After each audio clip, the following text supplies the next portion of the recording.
to survey a little more of the historical side of alchemy, this time by paralleling the rise of alchemical traditions in North Africa and its development among the Chinese. Chinese alchemy is quite different in spirit, methodology, from the European approach to this subject. And because of its comparative antiquity and the way in which it developed, we may have a clue to the obscure origin of European alchemy.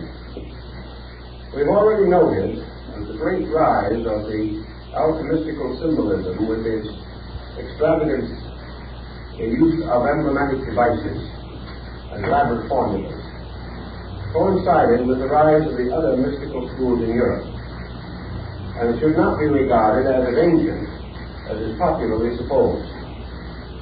Now in China we find what may well be the building up of the pattern that finally led to the rise of European symbolical alchemy. In China, this mystical art is associated with the cult of Taoism. So we'll have to examine for a moment Chinese philosophy, for in China, alchemy stems directly from philosophy, a link which we do not have in the West. We're not sure of the relation of these groups. But from the study of the Chinese, we may well begin to re-evaluate our Western historical approach. Taoism, arising as a result of the teachings of the obscure Chinese philosopher Lao Tzu, passed through three distinct stages in its development.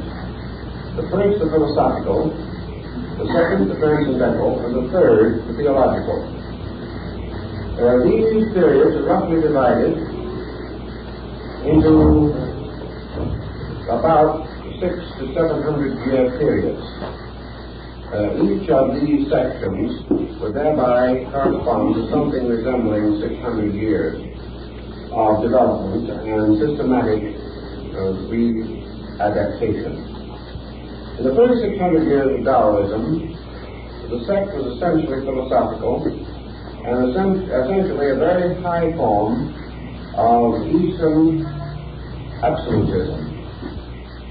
Lao Tzu was not only a mystic, but a very profound theist in his interpretation of the essential principle of Tao, or universal being.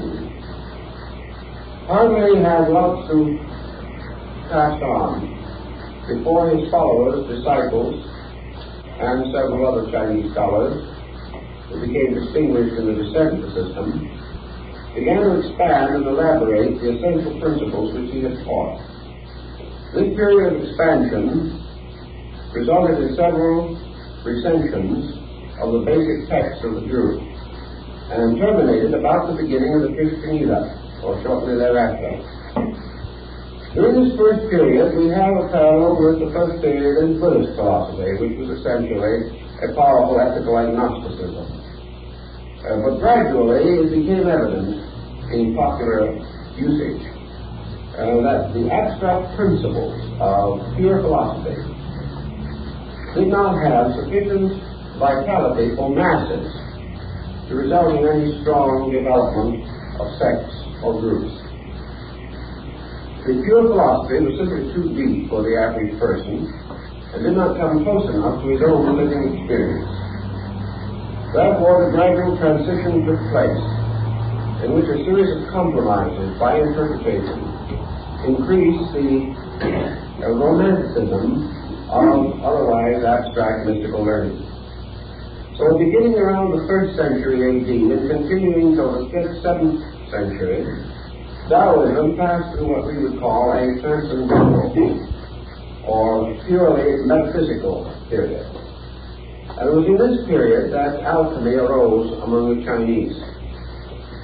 And it arose among these Taoist monks and scholars and sages who began to think as much in this manner concerning the essential teachings of the original master, the ancient master. If universal consciousness, which was the goal, was to be achieved by man, then there must be certain methods or means whereby this consciousness can be more closely associated with the human being. And the Taoists, taking the attitude based upon a very brief statement in the Tao Te Ching, came to the conclusion that Tao, or the universal light agent, the universal principle, existed in everything, but was more abundant in some things than in others. Therefore, in order to increase Tao, or consciousness, or life being within the individual, he should gradually associate himself with those things in which this principle was most abundant. We come very close to the Paracelsian theory of union, that certain living things had a larger share of this essential energy than other things. We believe that in a different way on a scientific level today. We believe, for example, that certain foods contain more nutrition than others. And to the Chinese, nutrition, the essential element of nutrition, the basis of it, was Tao, or life. Therefore, if we are a little bit unhappy today over overly refined sugar and overly refined flour and various homogenized dairy products, because we doubt their vitamin or vitality content, so the Chinese in this early period were speculating as to the essential abundance or deprivation of nutriment or nutrition within the various elements of food and the various means of concentrating Tao within the body of the human being. So they began to speculate like this: what are the principal ways in which energy can come to the person and be distributed throughout his body and nature, so that he may unfold or grow or come nearer to the full expression of his Tao content?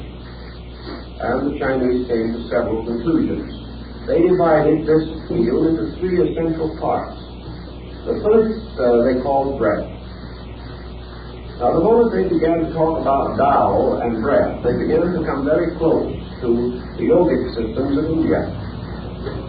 They held in China that Tao was in the air, and therefore that to inhale was to accept Tao into yourself. This is the breath of life, or the living breath. Air in its eternal circulation was symbolical of the endless motion of the Tao principle in the universe. So the problem was to increase the intake of air, which they did by various disciplines. Also, through the development of esoteric arts, to use the will or the consciousness to distribute this air within the body, so that it could be more rapidly brought into direct contact with vital organs, nerve centers, and brain centers. They started in, for example, with a formula like this, that the disciples should start in by inhaling and then counting his heartbeat before exhaling again. He could start by inhaling, holding his breath, and counting his heartbeat up to 100. At which time he should exhale. By doing so, he would increase the duration of the energy principle from the air, which remained longer within him. Also, at the same time, it would gather more negative or useless material to be disposed of. In other words, the Chinese referred to this process as body cleansing through breath. They held that the sage, through practice over a period of years, could finally reach the point where he could hold the breath and count to 1,000, which would be quite a long time, probably 2 or 3 minutes. And also, during this period of time, would accomplish what they call body cleansing. Now, the second part of breath was that Tao is absolute rhythm. And you can estimate the parallel between, for instance, this Chinese policy and Western calisthenics. You can see a good Westerner get up in front of the window, open it up, beat on his chest, take a deep breath, and actually explode. This is our way of doing everything. It's not subtle by any means. But then the West is not subtle. But the Taoist was subtle. So he told them what to do. He said, before you do this breathing process, you should take a feather and suspend it on a very fine thread or hair about 6 inches in front of your face. And in the process of both inhaling and exhaling, you must not disturb the feather's motion. You mustn't cause it to swing or sway or move. In other words, you must both inhale and exhale very quietly, without any sense of pressure. You must not hold the breath until you burst and it all comes out with one fell swoop that would blow the feather across the street. You have to do this all very rhythmically, very subtly. There must be no obvious breath. There must be no obvious exertion. It must be gradually to bring this process completely within the control of the will, and the breath moves so quietly, so silently, so subtly, that only those who were well acquainted with the system could even detect that you were breathing. Thus breath becomes absolutely smooth, as the Chinese call it. And by so doing, you have less and less human interference with this motion or rhythm. So the breath was one way in which they sought to cleanse and transform the internal part of the body. Now, the second thing they recommended was, of course, diet. And in the case of diet, they had some very strange ideas. For example, the Chinese rejected all grains. Instead of wheat being the staff of life and all that type of thing, they rejected grains of all kinds, the 5 grains which they knew. They said that the grains were detrimental to Tao. They insisted mostly upon fruit and green vegetables and foods that were exceedingly light. They felt that any weight of food within the body, even though this weight might be of a very solid and substantial nutritive quality, was too coarse, too mundane to serve the purposes of Tao. That the universal energy principle found in plants was most easily assimilable directly from a living plant that was uncooked, and that it was also assimilable from the plant itself rather than from its fruit or seed. Therefore, the stalk, the stem, the leaf, the flower even, was more abundant in Tao than the final consummation of this plant in its fruit or seed. Because in the process of transforming into its final fruit or seed, a transition occurred in the nature of Tao, and it was not so readily available to the body. Thus the Chinese held that universal life could be quickly taken in to certain types of plants and plant life. And in their mystical speculations, they listed a number of food products which were definitely powerful in this element of Tao. Now, the third phase of their research dealt with what they call discipline. Having used breath as one means, having used food intake as a third, as a second, the third was the actual use of the mind and the consciousness itself to draw or collect Tao. We then come in again to a very mystical expression of their concept or doctrine. Not only did they use the attention of consciousness to draw this energy, but they then moved this consciousness throughout their own bodies, directing Tao and distributing it by a voluntary action of the will. But whether it was the food or the breathing or the consciousness, it all had to be very rhythmic, very subtle, with a minimum of action of any kind, a floating of life upon the surface of action. Never for a moment this tremendous intensity with which we associate activity in the West. Now the purpose of these 3 disciplines was the achievement of the mystery of immortality. And this corresponds very largely with the Western alchemical concept of the elixir of life. This mysterious substance that if properly prepared and properly used would prolong life indefinitely. The Chinese have an old character who lived, according to their records, probably around 1,000 years BC, who is their equivalent to Methuselah. He's supposed to have lived 800 years. And he's supposed to have lived almost entirely on Tao. In other words, he was maintained by an invisible energy in the air. And these Chinese scholars were quite confident that by means of a complete adjustment of their own bodies, their minds, their emotions, their diet, their breath, their thoughts, a complete adjustment with Tao or universal life, that if they could become like immortality, they would be immortal. And there are many legends in their mystical writings concerning these wonderful sages and saints, like the old teachers of the Jade Mountains, who gained incredible longevity, simply nourished by Tao, or as they would have called it, by the elixir, or the magical agent, the mysterious power of the universal life principle. Even the Chinese use the term medicine or substance or elixir to represent this Tao or free energy in space. Now this approaches on a level of principle very close to European alchemy, except that yet we are not catching very many of the alchemical terms as we know them. The Chinese term for the universal medicine is very similar to the alchemical.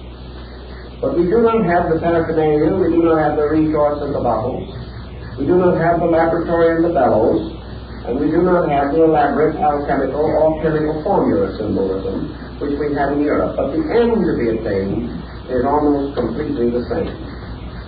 Now this was the first of their concepts in relation to alchemy, the possibility of the attainment of an eternal life, the medicine that heals all mortality, and when attained by the mystic, makes him immune to the evils of the world. Not only is he protected against sickness and age, but he is protected against the evils of any creature that might attempt to attack him or endanger him. He is indestructible because he is identical with Tao, because the interval between himself and universal life has been reduced to a minimum. So, years ago, when I was traveling in Korea, I went into the Diamond Mountain area, and there had the opportunity to contact a few elderly Taoist scholars. You can't say, probably, that they belong to the same pattern as we find on beautiful old Chinese paintings of wonderful rugged mountains and waterfalls and old scholars seated under a tree. They did not have quite that amount of glamour, but from these men themselves and from legends and lore in the community, we could get a pretty good picture of how things were 1,000 or 1,500 years ago, because change is slow in those countries. It was a well-tested records in that region, but many of these old scholars were about 100 years old, and in probability they were. And one look at them would well testify to extreme longevity. There were rumors that some had reached 150. And while there was no particular point of the fact that they would ever be immortal, they certainly had exceeded the average person's span of life. They had extended usefulness. Most of them did not require any of the aids that we need in order to keep functioning even at 70 or 80 in our way of life. One of their principal concepts there was that the secret of longevity is the reduction of friction. And friction must always be the resistance of a personality to the law. In other words, Tao is reality. Those that move with reality flow as little ships upon the surface of a straight and placid river. Those who go against the law immediately come into conflict. And the moment there is conflict, there is death. There is friction, the wearing out of things, the exhaustion of resources, the wasting of energy. It is not what we do that wastes energy, but the way that we do it. And also the hazards, mental and emotional, with which we burden the things we do. An individual in the West has an unpleasant task to perform. He worries about it for days before he does it. He wishes he didn't have to do it. He tries to find some way of pushing it on someone else. And as the time becomes nearer and nearer, he becomes more and more sorry for himself because he is faced with this burden. By the time the actual task arrives, he is no longer really in good condition to face it. He has dissipated more energy in vain regrets over the circumstance than would require to solve it. Then after it is finally completed, he continues to be sorry for himself and then develops gradually a heroic attitude in which he goes from then on recounting to others the extraordinary serenity and this extraordinary courage with which he faced a disagreeable situation. This is a tremendous waste of energy. And the Taoist would simply advise that the person relax and pull through the circumstance, whatever it is. Face it. Face it without qualms, face it without regret, face it without fear. Whatever it is, it is. You do it as well as you can, working in a complete state of relaxation so that every faculty and power that you have is available. You are less likely to make mistakes. You are less likely to make a wrong decision or a hasty one or an over-influenced one. And in all probability, the incident itself will almost evaporate as it approaches, because you have failed to make it important. By so doing, you will conserve energy and kept the laws. So these old Chinese scholars say that the answer to all this is simply relax. That if you meet all incidents simply as factual, simply things to be done next, regardless of whether you like them or do not like them, you take all of the pressure out of them. You take all of the tension away from yourself. And as a result, you accomplish more, you enjoy better health, and no matter how busy your life may be, you have time to sit in your bamboo grove and write poetry. The Taoist monks who have watched Europeans in China and in other countries in their way of life point out that even the busiest man in the West could sit in his bamboo grove if he wanted to. If he only did the things that he is doing now, but did them with absolute lack of attention, he would find that instead of taking all day, it would take 2 or 3 hours, and he could write at least one extra poem every day. It depends on how we do things. And in Taoism, this smooth way, the quiet way, the peaceful way of doing everything is the way of immortality. It is also the best preventive we know for ulcers, one of the serious difficulties of our modern life. So all of this lies into one pattern, and that is the Taoist concept of the possibility of man, by special knowledge, by arts, by sciences, by the investigation of natural law, to finally achieve eternal life, which they regarded as not impossible, although they did not claim that they had attained it. They did claim that they had found ways of extending life, which would indicate that the ultimate goal could be accomplished if man's consciousness was brought into absolute harmony with the universal plan, so that full and complete union with reality would mean not only the end of sorrow, the end of pain, but the end of death. This was their belief. We may assume it or not assume it as we please. Now, the second thing that was of great concern to China, and has always been a great concern to China, was poverty. In China, there is no middle class as we know it, as there never has been. There is the rich and there is the poor. And the poor are many and the rich are few. And between these two, what we call our great white-collar class here in the West has no existence.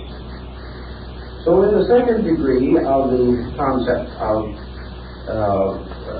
art, magic, sorcery, metaphysics, the Chinese developed the idea that comes the closest to the Western alchemical tradition, and that is the transmutation of base metals. He believed firmly that it would be perfectly possible to make gold. Why? Because gold was a symbol of Tao. Gold, as the most precious of all substances, was an appropriate emblem of reality, the most precious of all things in space. As the gold represented the light of the sun, the light of reason, the light of wisdom, the light of truth, so gold represented the great treasure. Now, gold on the mystical and philosophical level could be wisdom, because wisdom is a kind of wealth. that exceeds all the wealth of the earth. Truth is a treasure greater than the most precious diamond. Reality is more valuable than the scepter of the purest jade. So all these great and wonderful realities, these truths, this wisdom, all these became associated with the concept of gold. Now the gold, in turn, was associated with the concept of being the king or ruler of all the metals. So Shang-Ti, imperial heaven, was the yellow emperor. And yellow was a color which, rising in the Taoist period of Chinese metaphysics, became the emblem of the yellow road of heaven. It became also the emblem of the imperial house. It was the sign of supreme power. And yellow and gold were religion. So to make gold, the Chinese began to develop a concept. If a man should live forever, or would live forever, the practical Chinese would say, there's no use in living forever if he's going to be poor forever. You just can't do anything. You can't get anywhere on that philosophy. And if you think about the Chinese for a moment, you will realize that with all their philosophy and all their art, they're very practical people. There isn't a person in the world shrewder than a Chinese merchant. Now, in China, of course, a well-fed person who shows a reasonable amount of rotundity is regarded as almost approaching a divine estate because there are so few of them. Therefore, one of their basic symbols for happiness in this world is to be fat. The fat person is happy because you cannot be fat without having something to eat. And in China, an individual who has something to eat is a superior man. He not only is most fortunate, but he must be most clever, or he wouldn't have found a way to get something to eat. The worldly wisdom, worldly power, worldly affluence, all has to do with food. And food, in turn, all has to do with money. So on the physical plane, the Chinese, being always a practical man, instead of doing what some of the Western religions have done, and that is develop methods of medicating for prosperity, decided to go into the transmutation of metals. And, believe it or not, way back in that period, the Chinese hit upon mercury as being the most important metal or element in connection with their transmuting process. And they associated mercury with a substance called cinnabar, from which mercury could be abstracted. And so cinnabar became the basic material with which they worked in the effort to gain the secret of the transmutation of metals. They had no laboratory such as we know, as we've mentioned, and your painting of an old Chinese alchemist, as he looks back in that period, usually represented a little man seated under a tree somewhere, with a very tiny little stove in front of him, probably about the size of a suitcase, and looking more like a moderate-sized incense burner than anything else. And in the stove, and in this little furnace he had, a little cup in which he was working all these materials, and he certainly was not in mass production. He was working in a very small space with a very small amount of something. But he was very busy and just as conscientious and absorbed in his activity as any Western chemist. But he didn't have a great number of materials. He didn't have a wonderful pharmacopoeia to call upon, or shelves with bottles and all those things. He was more or less working with one little container, one little group of substances which he probably carried in a little box in his sash or something of that nature. It was all done on a very personal and intimate scale. But he was looking for a means of transmuting base metal into gold. And he held that the reason he knew it could be done was because, on the level of philosophy, his own base metals, his person, could be transformed. If he, as a person, could be transmuted from a state of ignorance to a state of wisdom, then on the level of the metals, base metals must be susceptible of changing. Man can change. Man can perform the alchemical mystery in his soul. And that which is possible to the soul, by analogy, is also possible to the body. So For the Chinese alchemist was convinced that the rules and regulations by which he could achieve his own identity with Tao could be used to bring all base substance into an identity with gold, which was Tao. It never occurred to him for a moment to question that this group of analogies was essentially correct. Now, as we have in the West a great many accounts of transmutation, so we also have in the East.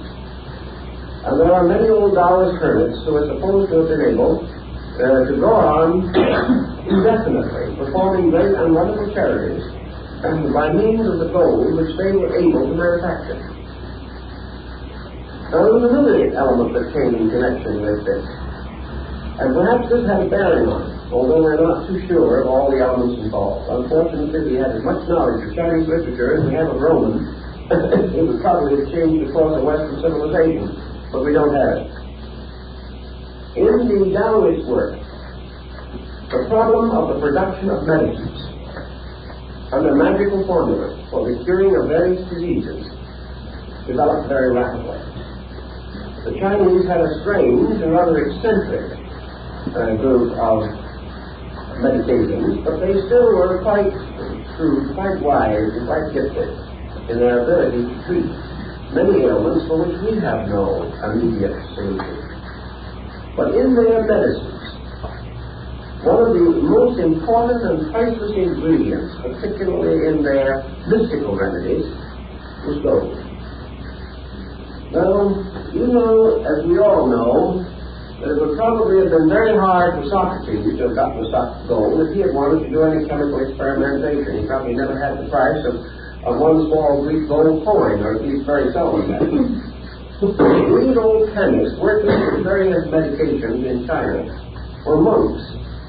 They were poor persons who had renounced worldliness, so-called, to go into scholarship and study and meditation. Gold was for the emperor, not for the monks. Gold was not for an old hermit somewhere among the mountains, unless he happened to be fortunate enough to live in an area where he could maybe mine a little gold or pan a little gold himself. For the most part, he had no contact with these elements. Therefore, to him it was necessary to manufacture them. And there is a legend or tradition that the Taoists made gold for the purpose of their medicine, not for its own sake, but because they needed it as an ingredient in something else. Not being able to buy it, not being able to afford to get it, and not being likely to receive it as a gift under the economic conditions of China, they had to learn some way of making and manufacturing either gold or a synthetic material which had the same attributes. But in the course of their experimentations, they also manufactured synthetic stones. They manufactured synthetic jade and amber. They perfected a great many chemical formulas, as did the European alchemists, who gradually enriched the entire code of chemistry through their various researchers in related fields. So we have the second of the two desirable things. One is the elixir of life. The other is the transmutation of metals and the formation of synthetic stones, which is the equivalent of the philosopher's stone. So they were working on the same basic story, but they came about it a little differently.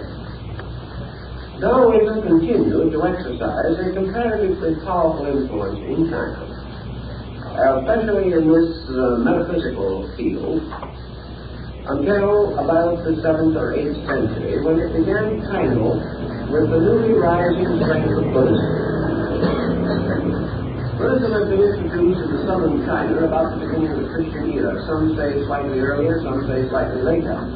But there probably was an impermanent foundation in the 1st or 2nd century BC and a permanent foundation about the 2nd century AD. So that Buddhism was coming in. And Buddhism was already also passing through a transition period. Buddhism moved into China about the time when it began to expand its own transcendental doctrines, moving from the philosophic foundations to its own metaphysical foundations.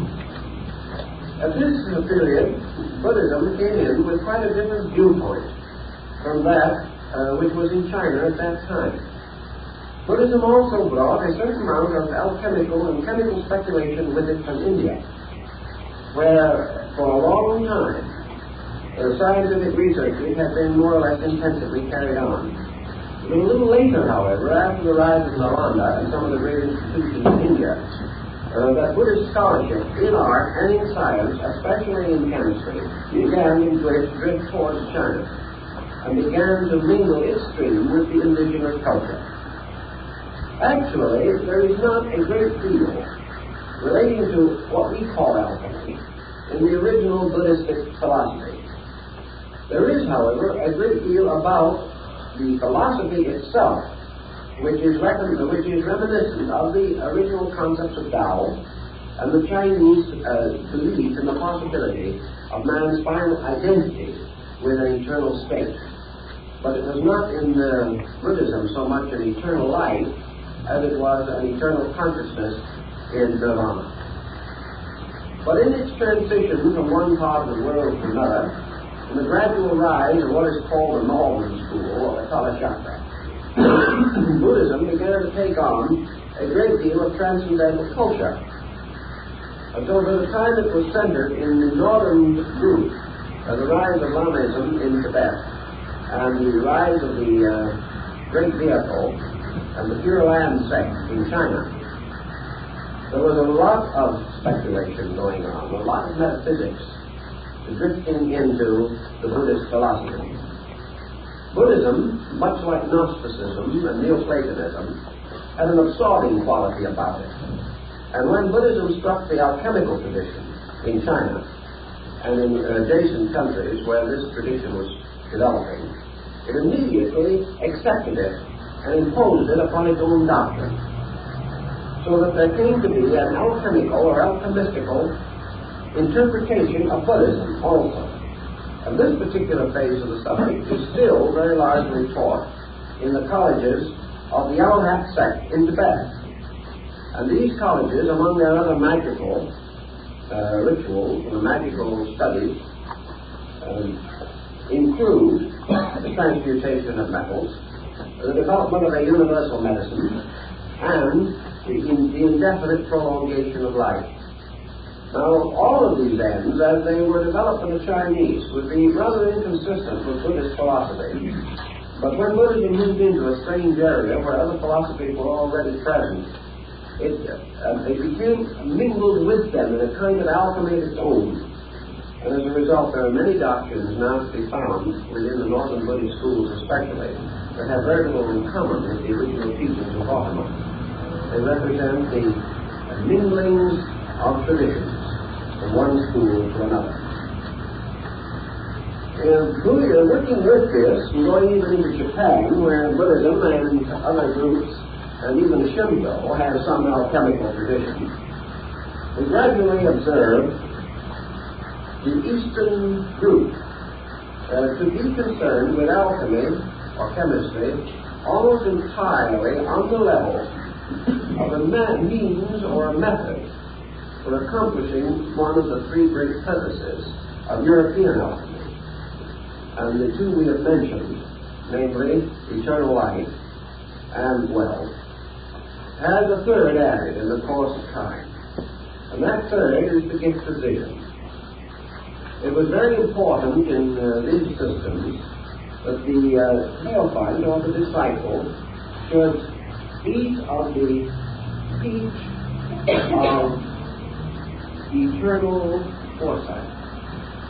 In other words, the power of immortality implied with it also a complete and eternal knowledge of all things happening everywhere, an ability to mentally announce the future, to examine into the deepest secrets of the world and of life. And therefore there had to be some mysterious elixir of vision by which the entire mystery of life could be unfolded to the fortunate possessor of this wonderful substance. There's another interesting phase of this in the Taoistic concept that also mingled later with Buddhism, and that is that somewhere in the mysterious hinterland of things there is a place where the genii, or the spirits, or the immortals dwell. There is a mysterious, fabulous land far beyond the reach of the average person. And here, the wonderful beings whom we see in little figures of porcelain and bronze and wood today were supposed to have an actual existence. They were the sages who had eaten of the peach of immortality and had gone off to join the city of the immortals, where the scholars and the mystics and the alchemists and the magicians all live together forever in eternal bliss, somewhere beyond those mysterious mountains that encircle the great Middle Empire. So your would-be alchemist, your mystic to come, believe definitely in the intercession of those who had already achieved the mystery. Because when you have immortal life and eternal wisdom and all wealth, you were a kind of super being. You might come floating down out of the sky riding on the back of a plane, for example. Or you might step off of your familiar dragon in front of his house someday and explain to him all the secrets of life. These people definitely had the belief that there were spirits, and that these spirits possessed these secrets. In Europe you had the same thing, because you had elementaries. And Paracelsus even believed that you could capture and hold these elementaries or beings, that they could give you the secret of the stone and all these wonderful and mysterious powers that had to do with the control of the elements of nature. So we now have the sage, the perfect one, the mysterious elder, who has the stone, and who becomes the equivalent of the European adept. And the Taoist adepts are these wonderful, pleasant-faced old gentlemen with long beards and high foreheads. They're associated with wonderful creatures, dragons and griffins, and wonderful birds and beasts, with knotted staffs and crooked sticks in their hands, and carrying bottles and carrying baskets and carrying bags in which all the paraphernalia and wonders of their knowledge, these was all concealed. Sometimes the genii would sit down on the bag, and the bag would float up in space with him. It was anything you wanted. It was magic. And in this second period of Taoism, everything was magic. And magic also could cause you to communicate with these beings.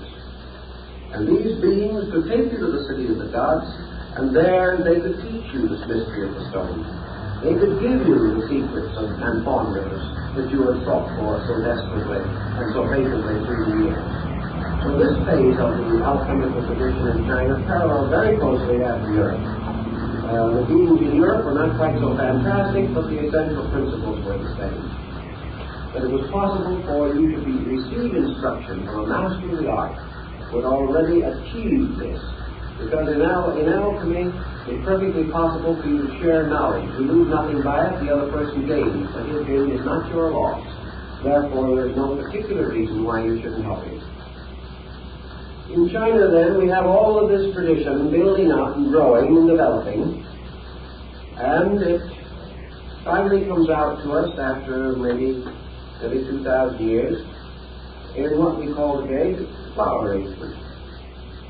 Whether in the Moribana school or the Ikenobo schools of Japan, the arrangement of flowers, the tea ceremony, all of these things, the incense ceremony, all have to do with the same principles, the same rules, the same ideas that underlie the Taoist concept of alchemy. So we'll take a little time to go into that, and we'll try to show you exactly what is intended. Now, we mentioned in the Western tradition the presence of three essential elements, which must be united or brought together in the mystery of the stone. In the West, they're called the king and the queen and Mercury, or sulfur, salt, and mercury. Now, in the Chinese concept, the sulfur is called heaven, the salt is called earth, and the mercury is called man. And the great triad in Chinese philosophy, and it finally came into European thought also, is the triad of heaven, earth, and man.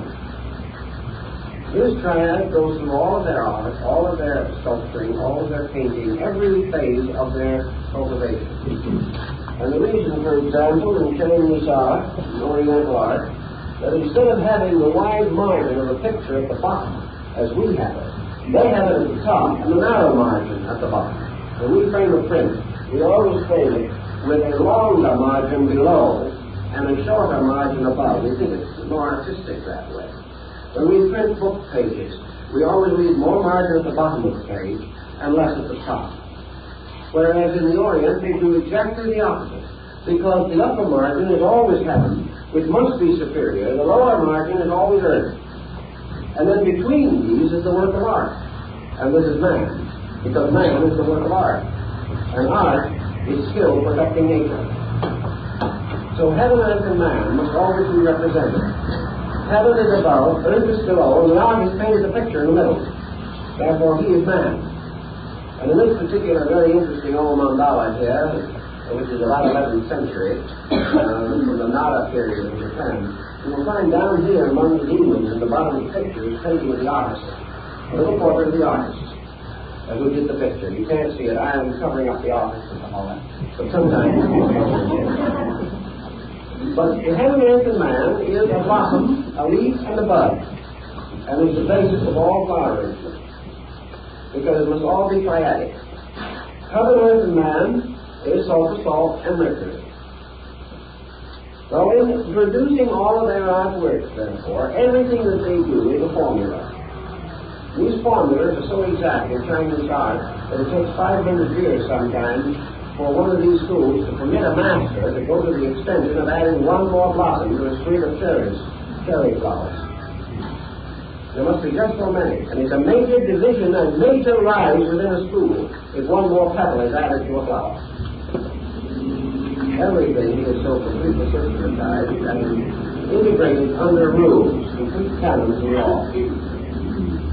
In Taoism, therefore, we have this over-concept of Tao containing within itself, within its own eternity, heaven, earth, and man, which also returns to us in the Confucian doctrine. And, of course, returns again very definitely in the Buddhistic triad, where you have the three great principles. You have Amitabha, the Supreme Buddha, then you have Avalokitesvara, and you have the Sri Bodhisattva. These are heaven, earth, and man again. They are spirit, body, and form. Now in this painting, spirit is above, is probably represented by Chinese phoenix. Below is matter. In the middle is form. And here you have form, a magnificent composition. Now form is your chemical combination. Form is your alchemy coming in. Because in this central part is a formula. And a formula is a pattern in form. You can almost sense the meaning of it from the word formula itself. A man is a formula. The stone is a formula. The human soul is a formula. And in the Oriental system of art, it is always taught that the picture, the representation, must always be an absolute synthesis of the formula. And the formula is always balance. The formula is always equilibrium. It is always synthesis. China, therefore, picked very quickly upon the three great systems that arose within its own country and created a triad out of Confucius, Lao Tzu, and Buddha. And these were the three famous vinegar tasters of the old Chinese paintings. These three represented the schools, heaven, earth, and man again. And in this emphasis, you have the key problem of equilibrium. And in alchemy, the great problem of equilibrium is the balance of the formula, or the balance of the compound. Because if you bring heaven and earth and man together in exactly the right compound, you have immortality. You have the stone. You have the universal medicine. You have the mystery of all knowledge. And you have complete equilibrium, which is the secret of Tao. If, therefore, the Chinese began to experiment with this concept, they believed that the great Hermetic miracle was played or was taking place within the great glass bottle of the universe. And upon this bottle they planted in Egypt the seal of Hermes, so that we refer to it now as the hermetically sealed bottle, meaning in this case that nothing can get in or out. But originally it merely meant that the bottle used in medicine and science were stamped with the mark of Hermes as a sign of the purpose of the experiment, and also as a proper sign of medicine or the healing art. Within the great bottle space, the universal or eternal experiment was taking place. This experiment was the generation between heaven and earth of man. Now this generation did not mean man just as a human being. Rather, in the Hindu sense of the word manas, meaning the mind or the soul. Actually, the great transmutation was the union of spirit and matter to produce the mystery of soul. A man, because in him, of all creatures visible and knowable to us, we have the only obvious example of soul. And because man is able only to examine himself firsthand and all other things secondhand, and because man cannot find soul in anything else because he can experience only himself, therefore he became the symbol of the mystery. He became the symbol of the mysterious agent in which the compound of the opposites was achieved in the complete sublimation of universals. Man therefore receives from above, by the hermetic symbol fire, and by the hermetic symbol of fire, he receives an influx or an internalization of spirit. From the earth beneath him, he receives the ascending influx of matter. Therefore he has a body derived from the elements and a spirit derived from the stars, as Paracelsus said.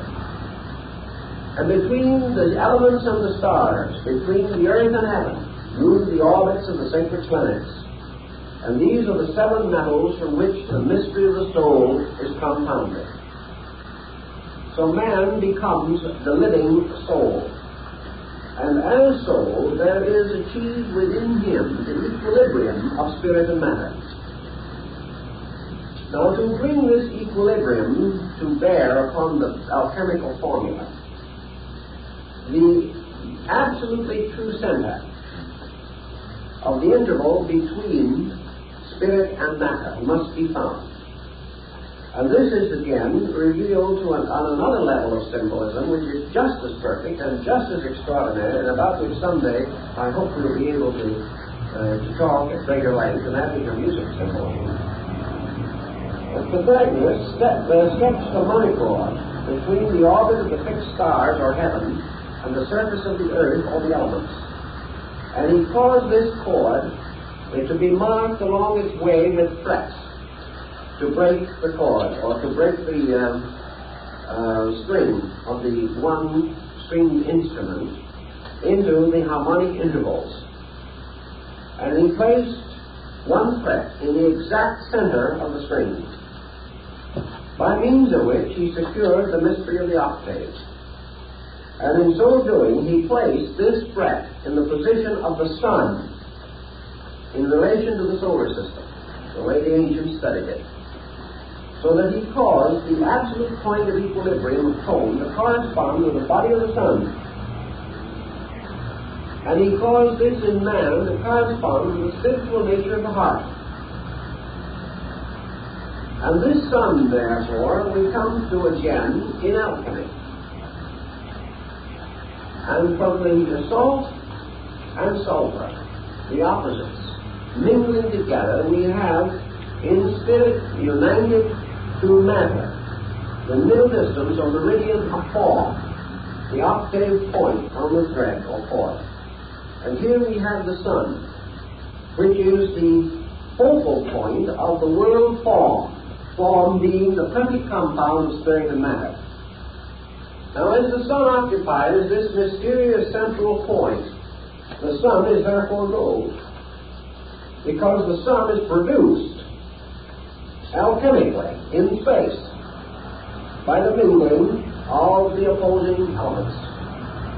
And all the great work of heaven and earth is achieved in the production of the sun, or gold, the core of the great world of metals.